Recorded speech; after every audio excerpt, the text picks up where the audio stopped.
Just give it a second. Okay, good evening, everyone. Welcome to the Ad Hoc Sustainability Committee meeting. It is February 12th, 6 o'clock p.m. I'm officially calling this meeting to order. With us are council members Goldstein, Shanahan, Smith. We're also, are we missing? I think we're missing. Okay, we're missing one. That's two. Heather Dunn is not here. Okay. All right, so yes, we can still move forward, right? That's three. Yeah, that's fine. Okay. So next item on the agenda is acceptance of the, actually. Oh, Nora's not here also. Nora's not here either. Okay. All right, next item on the agenda is public participation. Katie, do we have anyone that would like to speak to the committee or address the committee? Nobody is raising their hand, so Okay. no. So we can close public participation. So next item is acceptance of the meeting notes from January, I believe, January 8th. Can I have a motion? Thank you, Councilmember Smith. Any corrections, any changes, deletions? Seeing and hearing none, all those in favor of acceptance of the meetings? Excellent, thank you. Okay. I have to abstain. I missed the meeting. Oh, okay, that's right, Lisa. Okay, so that's noted. Great, okay. Okay, so for our main event, we have a presentation by consultants on the climate data platform. I think this is very exciting, and we're really eager to, I'll let the record also know that Councilmember Dunn just entered our meeting as well. And so we have a presentation on the climate data platform by one of our consultants. And so I believe it's Mr. McCreary, Nick McCreary. Okay, great. Yep. So Nick, I will turn it over to you, and then we'll follow up with a few questions and thoughts. Thank you. Okay, great. Is everyone able to hear me all right? Yes, we can hear you. Cool. So hi, everyone. I believe I've presented to this group, might have been over a year ago. So if I'm a new face, my name is Nick McCreary, and I'm a consultant for Caramita, and I work within our sustainability division. And a lot of my work does focus on city climate action planning. And so that's what I'm here to talk with y'all about. I believe specifically y'all are looking for a presentation on the Climate View tool to understand a little bit more about its features and if it'd be a good fit. Is that accurate? Yes, that's correct. Yeah. Okay, so I'll just start off by saying, first of all, I don't work for Climate View, and if y'all move forward with the Climate View platform or not, we don't get a cut of that or anything. So what I'm going to tell you is completely unbiased, although I do think Climate View is a great tool, and I have a lot of experience with it, so I can answer any sort of questions like that. And I have like a canned presentation that's like 55 slides long. I am not going to walk through all that because I think I was told this is like a 10-minute presentation. So what I would propose that I would do is just talk with y'all a bit about how we use the Climate View tool, and which I think could be a representation of how y'all could potentially use it if you were to purchase it, and then talk a bit about the benefits of the tool. And then I'm happy to answer any questions that y'all would have. And I do have slides if you have specific questions or want to see like a demonstration, I can certainly do that. But I just didn't want to make you sit through a long slide presentation. No, Nick, that's perfect. If you can share a couple of slides, tell us Sure. about the tool, the benefits of the tool, why it's so important to topics on sustainability, how it can actually benefit the city in terms of how we move forward, and et cetera. And then we can kind of take it from there. Yes, sure. Okay, so there's two main benefits of the Climate View tool that in my opinion. One is the presentation ability of the tool. You can do a lot of planning with Excel, Microsoft Suite, stuff like that, and it's a lot more difficult to actually present the data, present your plan, or present your progress on a plan using those types of tools. Climate View has an excellent display feature where you would be able to actually display what your plan is, your progress on the plan, in a public-facing way, to whether that's on your city's website or on an own page that you would have hosting for however you would like. That's what your constituents would see.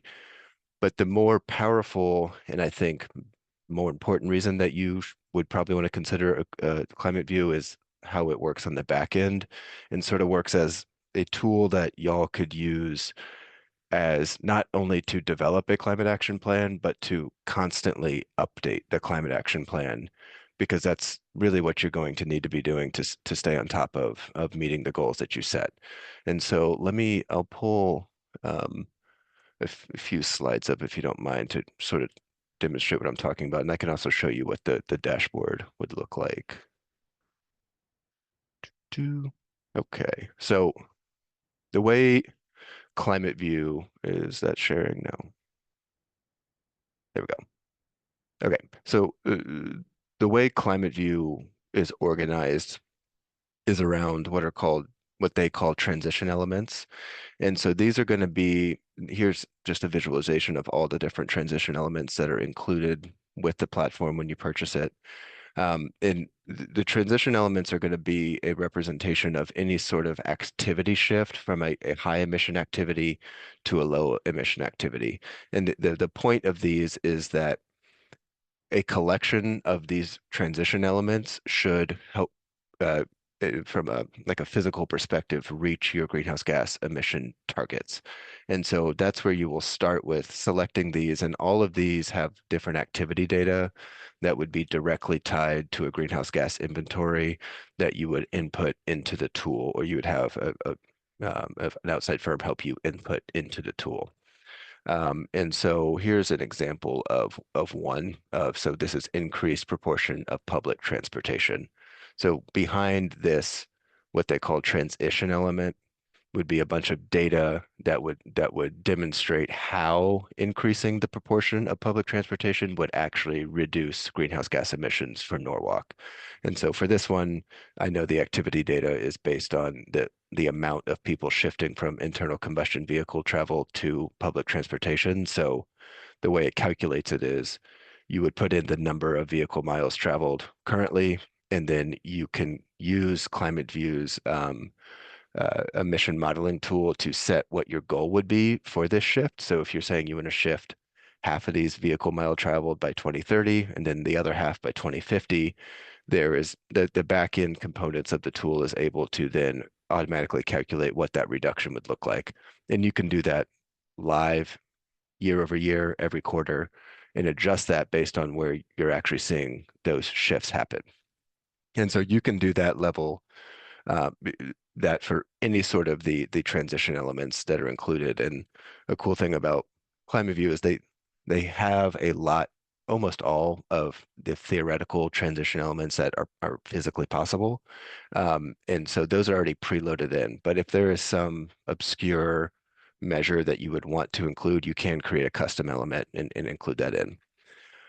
But on top of this, you're also able to add in different actions, because as you can probably imagine, increasing the proportion of public transportation is not just going to happen by itself. You know, Norwalk isn't just going to automatically start riding the bus overnight. There's going to need to be some real pragmatic actions that occur or that are implemented to whether encourage or incentivize residents to start using public transportation. And for those sorts of specific actions, and sorry, here's the different slides that show, like, it shows you where you are, where you want to go for each, but then you can add in what they call interventions. We usually use the term actions, the different interventions or actions that are actually driving that shift. And so if you think about it, like an example of an action to drive the shift is maybe decreasing the fare or providing like discounted fares for lower income individuals to help, make it easier, or increasing the number of bus stops, et cetera. There's, an unlimited number of ways you could theoretically do this. Each one of those interventions you can customize and put in and have its own data related to the transition element. And that's what's very helpful in the planning process, is that it's sort of all of the plan is organized under these different reduction or intervention or transition elements that helps you really keep straight up to these transition elements, how your city is actually going to make this transition happen. And I can assure you that doing all of this sort of back-end coding and calculations is significantly harder to do on your own. in other tools, because the amount of different connections and overlaps with energy emission factors from grid electricity versus fuel versus, it's just kind of mind-bogglingly complex. And Climate View already has a lot of that built in, and it's built in a way where you can customize an enormous amount of variables related to all of this. And I could open up the tool and show you what I mean if you have specific questions about that. And so that's why I try to push to clients that we're working with to create a climate action plan that I would really recommend that you use this tool, because it's going to help us do our job better, because all of these calculations are being made and we don't have to make custom spreadsheets or custom tools in order to do it. So we love using it, and there's quite a few other very in-depth features that come along with it. So there's a backcasting feature that sort of goes into the target setting that I just discussed at the reduction measure level. So here's a different transition element: increased walking and cycling. For each of these, you can set a goal you could set it at the yearly, or you can make it like a linear, or any sort of change that you want. And then you can, what helps here is, let's say that you set a goal of increasing the number of cyclists. Let's just say this is 100 new ones. You can backcast that to say, okay, if we know we want to have 100 new cyclists by year 2031, that will tell you the tempo of change that you need to make year over year. And therefore you can align your actions to cause that change. So if we know it's 10 new cyclists a year, what actions need to be implemented to cause that shift? It's really helpful to think forward in that way. And here's some good slides showing what I'm talking about there. Another really great tool, and I might just play this piece, is the target balancing feature. So each of these down here you see are the different reduction measures that I've been mentioning.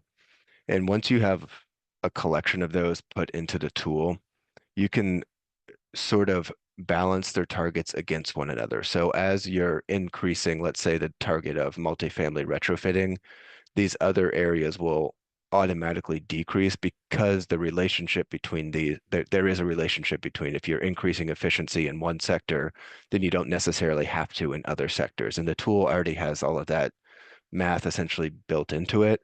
And it just makes it so much easier on the user to be able to make these planning decisions, rather than having to have a ton of Excel sheets open and worrying about shifting through that. There's also some great features for doing more than just greenhouse gas inventory, greenhouse gas impacts. So there's an upgraded module that would show the economic and health benefits of these as well. That wouldn't come with the core package, but if you could upgrade that after you already got your plan in there, if you wanted to go into more depth on like what are the economic impacts of what we're planning, and then what are also like the co-benefits in terms of health, biodiversity, etc. So that's a really interesting feature, but I wouldn't recommend doing that until you have a really well built out plan, because you're not going to be able to benefit from those features until all the data is already in there. This is what the dashboard would look like for, so this is everything I was just showing you is sort of on the back end, what you would, as the user, be modifying on the back end. This is what your constituents would see, and so it'll show like a very, very clean look at a climate action plan. That's not just like a PDF document. It is, you can actually click into and understand what the different planning elements are. So you can see here, it's clicking into these different sectors to see, okay, how are we going to be reducing transportation? And then it also goes into talking, this is where you can specifically look at the different actions that have been inputted into the tool. Now, this is a very well built out board. This is for the country of Sweden, which is what Climate View is, a Swedish company. And that's really where they got their start, is building this out for Sweden. So I would warn you that getting to making it look this beautiful and interactive does take some work. It takes a lot of work. But you're not going to be able to display this sort of information in any other way without like hiring a software developer to put together like a custom tool.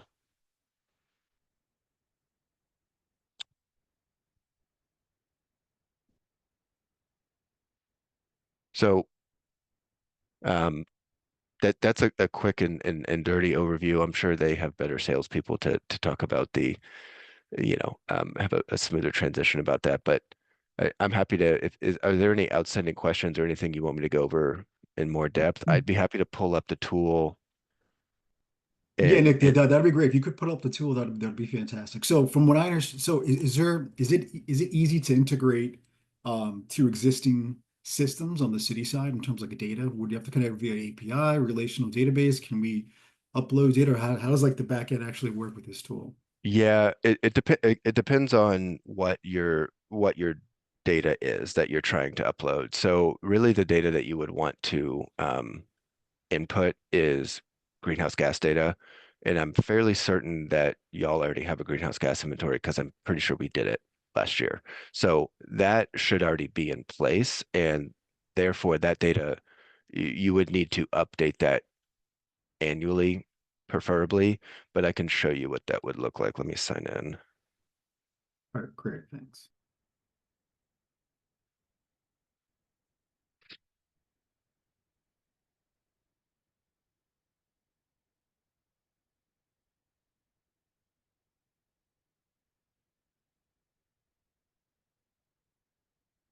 And I'll share my screen to show y'all what. So this is what you would see.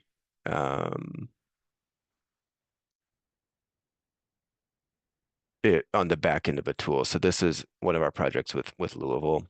And this is the inventory page where you would enter your inventory at each of the at the sector level. So this follows the global protocol for greenhouse gas emissions. And so what you would enter is essentially all of these data points, which you will already have because we've done that work, but you will need to do this year over year by collecting greenhouse gas data. So the tool doesn't collect the data for you. You need to make that collection. But since we've already done that, you could essentially upload an Excel sheet to this and it would dump it back in. And it also does that in reverse. If you need to report out this data, you can export it in the formats, several different formats for different reporting guidelines. Here's the transition element, so you can see them up close. So this is what we have for Louisville. This is retrofitting single family homes, and you can see how, I better not save this, but you can adjust the different goals essentially. And this is just on a linear way, but you can do it year by year. And so we've done projects where like we know on 2030 there's going to be a new like building code pass. So at this point we're going to adjust it quite a bit more than before, but you can also do it exponentially where it's like a curved model. And then let me show you the target balancing feature. So this is what I displayed in that presentation where if we think we could increase the amount of walking and cycling, watch the bars, they will decrease because it's automatically speaking to one another about like, okay, if we have more walking and cycling, then we need less ride share. And so it automatically adjusts like your target maximum for each intervention here. Nick, and quick follow-up, and then I'll open up to the rest of the group. So on the back end, is it using statistical modeling? Yes. Is it so it's making assumptions whether or not they're linear, whether it's non-linear, and that sort of thing? Yeah. And Okay. and I'm gonna not save this. Yes, and all of that can be manually edited. All of those different variables that it's using to make those calculations can be modified, but there's preset assumptions put in there and that are relatively accurate. But I would very much recommend going in and modifying those to make more sense for your region. So like, you know, like average work hours per day, that's probably going to be the same. But like all of these different variables, you can go in and modify based on whatever makes sense for your community. Got it. Okay, awesome. And there's Real quick- economic ones as well. Excellent. And does anyone from the committee has any questions? Our director Jody, who is present with us, anyone else who would like to ask a couple of questions as he continues? I mean, the thing that I thank you first of all for your presentation. The thing that I'm wondering, and Jody, I don't mean to put you on the spot, but maybe you can help add some context to this, is first of all, are there cities like Norwalk that have used this program and it's been successful for them? A. B, how? Like what is special about this program that is going to help us achieve the goals that we need to achieve that we're not already doing? And because I haven't really heard what's the distinguishing feature of this program. So that's kind of my first two basic thoughts, because I not that to say that I'm skeptical, but to say that I maybe am just not fully understanding the value here. Sure. So is that a question for me or for Jody? So I'm happy Either to. of you, I guess. I mean, I'm just curious because I haven't seen a kind of software like this before. So I'd be interested to see how, whichever one of you wants to answer, it's fine with me. I can start and talk about Okay. how why I think it's hard to draw a comparison because there really isn't another tool specifically for community climate action planning. So there's not really something to compare it to other than if you were going to do all of this work outside of a tool using like typically you'd be like a Microsoft Office suite or a Power BI type of application. And the advantage of this versus that is that all of the data is talking to each other in the back end and is already pre-built. So the simplest way I can put it is like if you're wanting to increase electric vehicles in your community, by increasing those, yes, you would think it'd be an easy calculation of, okay, if we have 5 more electric vehicles, then we're going to have this much less emissions. But it's not that straightforward. That has an impact on the grid pull. And you need to factor in the emission factors from the grid, and that's going to be changing. Then you have to factor in where it's just, when you start digging into the details of how these transitions happen, it gets extremely complicated data-wise. And this is sort of a pre-built package that already has those connections made and is an open book so that you can modify those connections in little bits of ways. That's the advantage of custom building that yourself. So basically, it's the algorithm that this program has that helps synthesize data for communities that want to do climate action planning, that distinguishes it from if you are basically, when you say you're using a Microsoft Office suite, using it to sort of do back of the napkin, essentially calculations, you're saying this is just a more synthetic product. That that was right? better put than I put, yes. Okay. And that's just the This is back a end. modeling tool. Yeah. So this gives you modeling as opposed to just facts. So there's some dynamicism to it that you can. So for instance, with our new tree management plan, we could plug in these numbers, and if we know we're going to be putting in this number of trees per year, what is that going to do to our emissions? And based on that over time, and then we can look at that over time, which is the impacts over time. But then I assume we can project it out. So if we want Yes. X number per year, here's the number we want to hit. Here's what we can sell to our constituents, or not just sell, but like so to our constituents. This is what we expect that the cost benefit is. How your life and environmental experience is going to benefit from 300 trees a year planting, or whatever the number is. Correct. Okay. And it will not just it won't just have an isolated view of how trees or whatever the reduction measure is. It will also tell you how that reduction measure connects to everything else that you're doing. And that's the real key where Yes. that level of complication, like it's just extremely hard to capture it without having a tool that has the pre-built functionality. It's possible, we've done it, but it's just a lot more expensive. I can tell you as a consultant. And to it hire takes someone. forever. Yeah.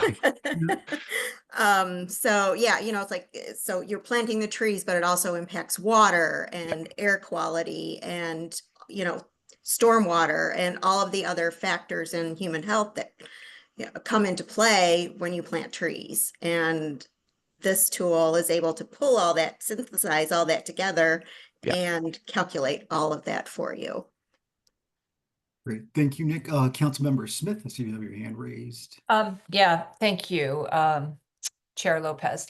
Yeah, so I guess what I'm trying to wrap my brain around here is, so Jody, what you were talking about is something we have control over, right? We have a tree planting program, and we know how many trees we're planting, and I think it's really incredible that we're going to be able to look at the impact and and project out how that is affecting the climate, right?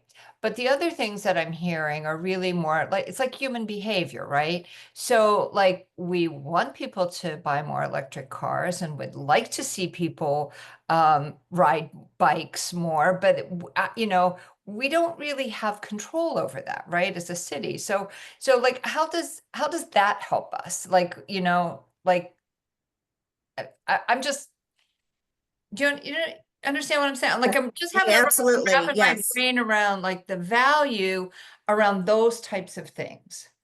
So it's a visual marketing tool, essentially. So it's a communications tool. Yes. So it makes it very easy to communicate where we are, where we're going. It makes it semi-tangible so that people can grasp what is actually being discussed and talked about.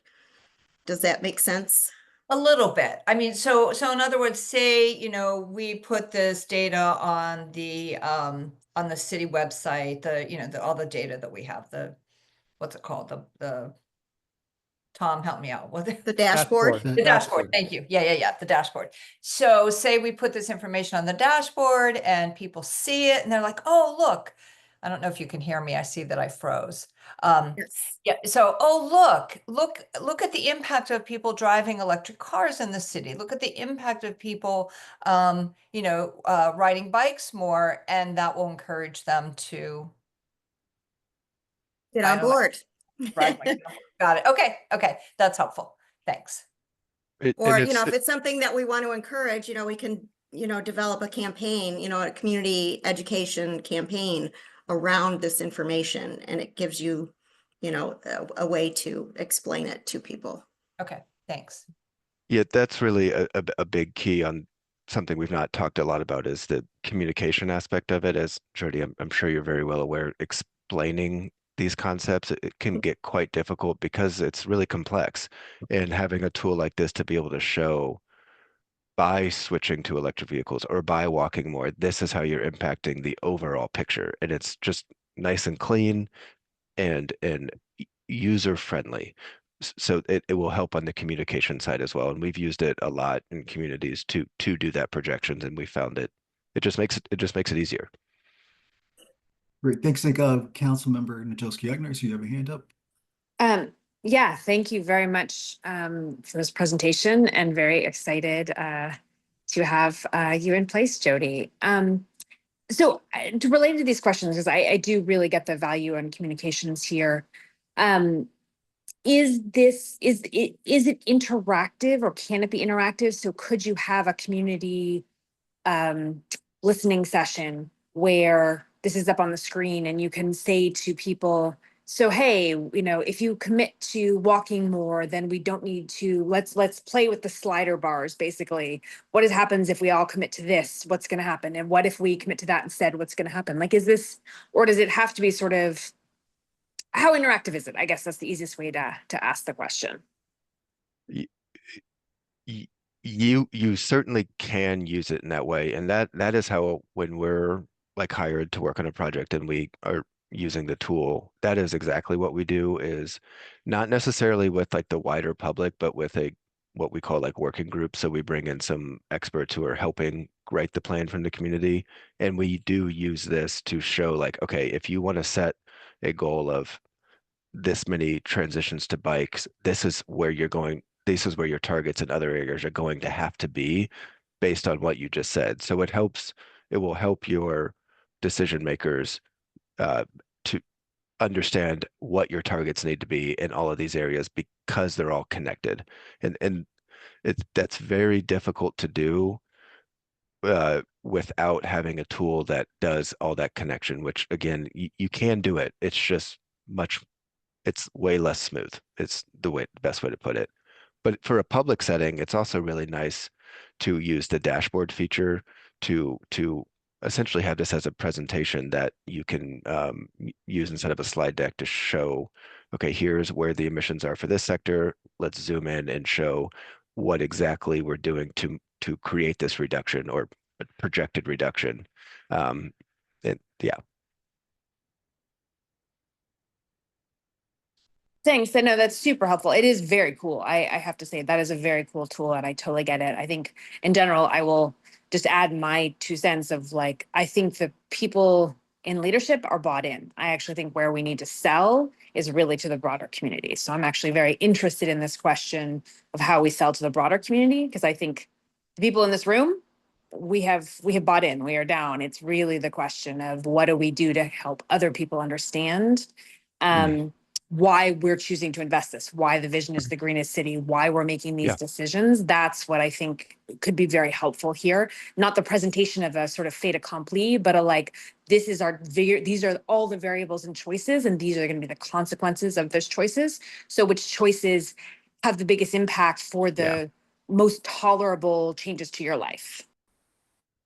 Yeah, I think talking from experience, having presented to quite a few communities in a lot of diverse cities, it's very helpful in that the big the number one thing that always comes to mind is we always hear people like, we want to compost more. We want to compost more when we come in and talk about climate action. And I agree, composting's wonderful, but we can use this tool to show, do we really want to invest all of your budget in composting? And it has very minimal greenhouse gas impact. It's just a way to visualize that, because trying to explain that, I have found people just are like, but it's good for the environment. I'm like, it is, but for climate action, it's not the best thing, and maybe we should consider something else. Nick, as a quick follow-up, so it seems to me that, look, we have a current draft plan in place. We have objectives, Okay. things that we want to achieve, right? So it sounds like to me like this is just, strictly a modeling tool. Let's say if we want our target variable Y is increase tree planting or some type of behavior, something. Yeah. And on the other side of the equation, we want to kind of measure what the partial effect of all these other variables that we have in place on that target variable. And so so without being able to actually measure it, we won't be able to manage anything. So we need this sort of statistical tool to be able to kind of really move forward. So is that exactly just for the public understands? And okay, cool.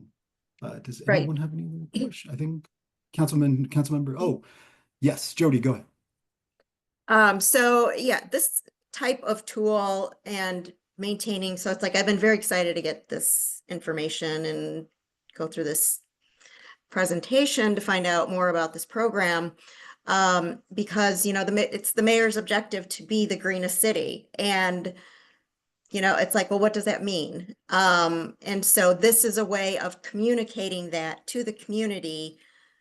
This is what it means. It's like, so we will be able to show and prove that, look, we are making effort and progress in all of these areas.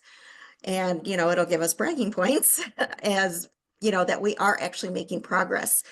Excuse me. And in making decisions, as I've been discussing with Tom, it's like it's a way to factor in the emissions into the whole project decision-making prioritization process.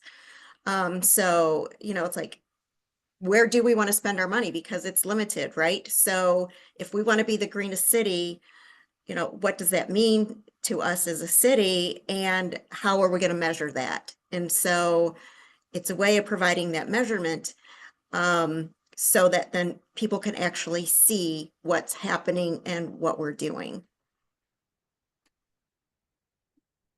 Yeah, I think the final thing that I'll say is that in the same way that I tell our potential clients, and I'm not trying to sell y'all our services, I'm just saying it helps us, it makes our job easier and lower cost for whatever city we're working with. And I think it would do essentially the same thing for Jody, is that it will help her be more effective at her job because it's a very powerful tool. So I think a lot of it, you know, she's going to need to be doing a lot of this work, and this tool is going to help her do it. And I think for the price, it's absolutely worth it.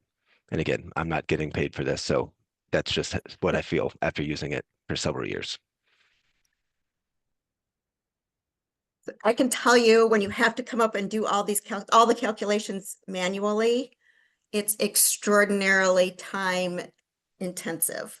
And to have the ability to have the automatic feature where things are automatically modeled for, you know, the co-benefits and the interactions of things, that's worth Yeah. a lot of time.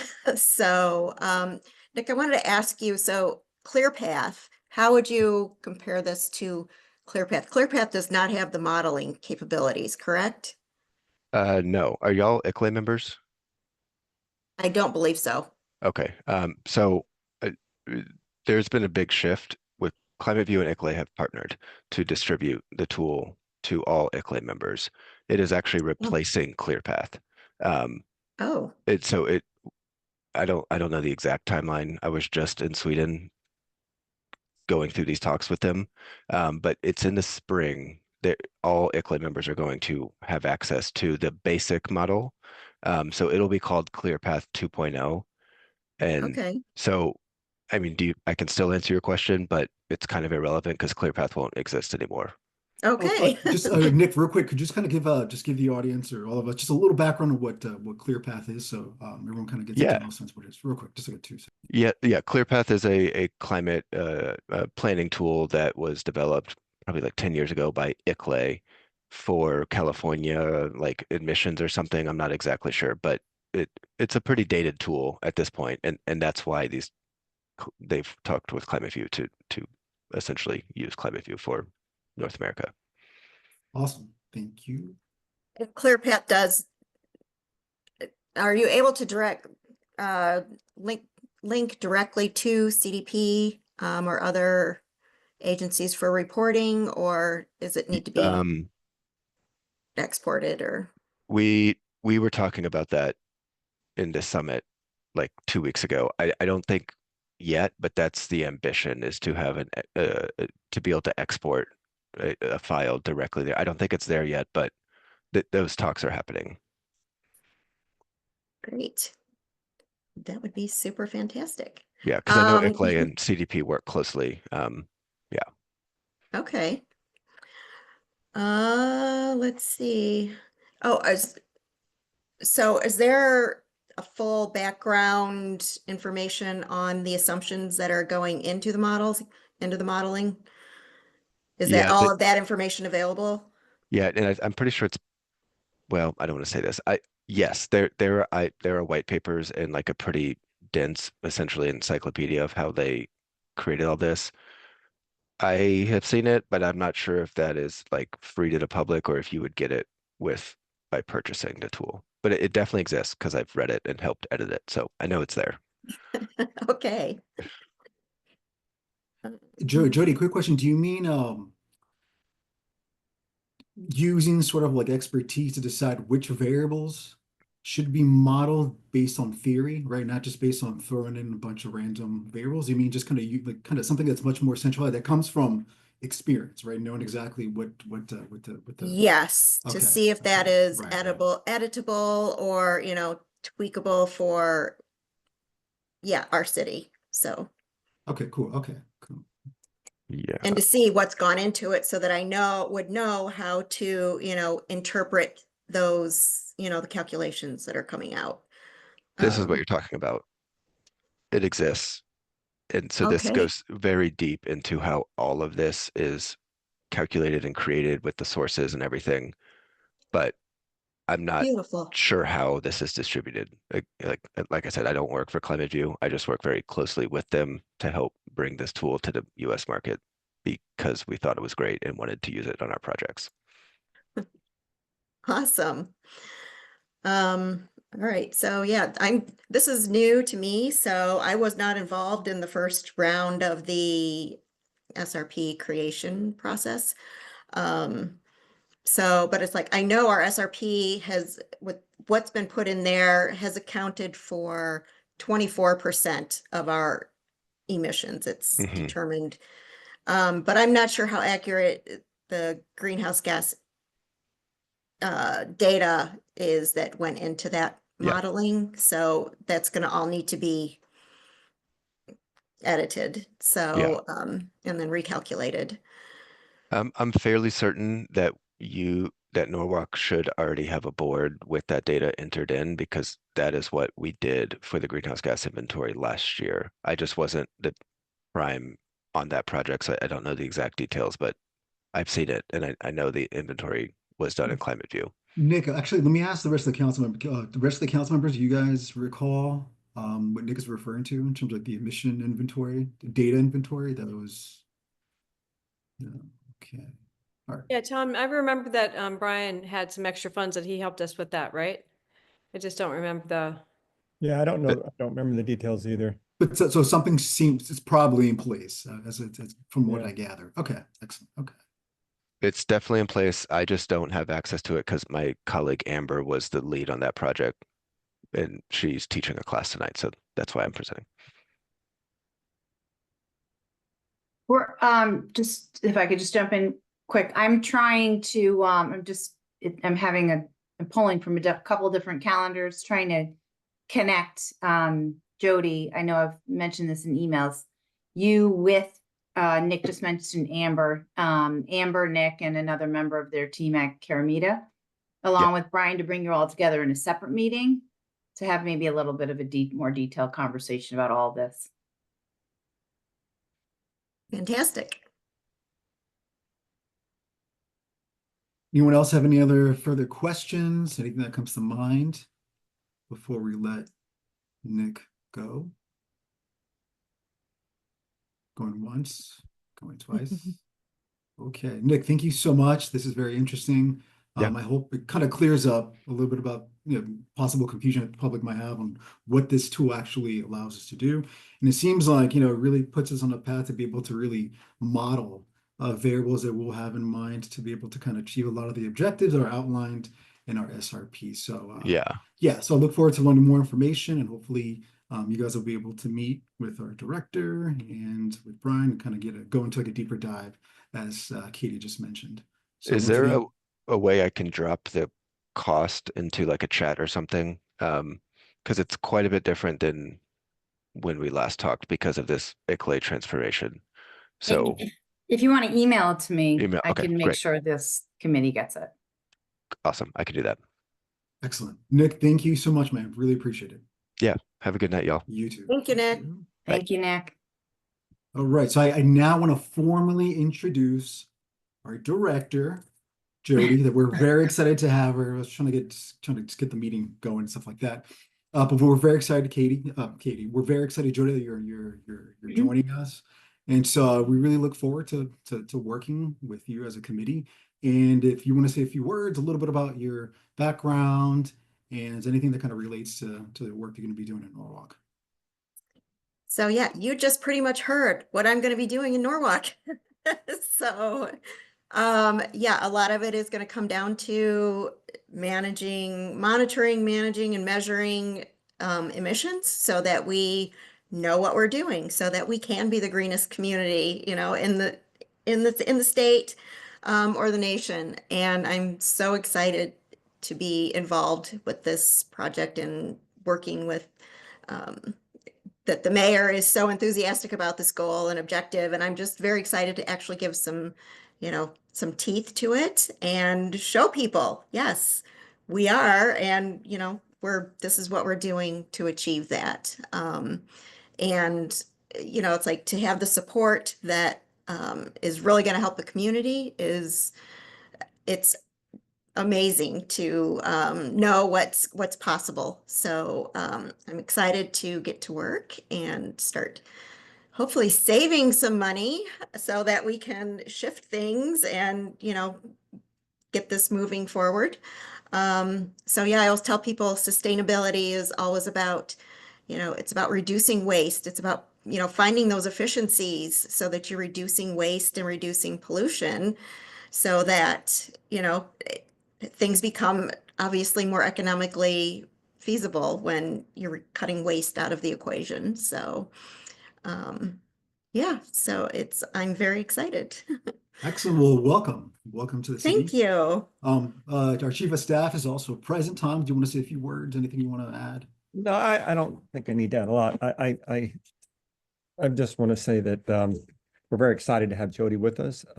She's only been here, what, a week and a half now, and she's really getting into this. And I really think this tool, for example, is going to be a great aid into one of Jody's specialties, which is getting out in the community, getting people on board, making people understand why this is something the city is interested in, we're all interested in. And so much of this whole process is bringing the community along and educating them. And Jody has a lot of experience in that. And I think she'll be a real asset to the city.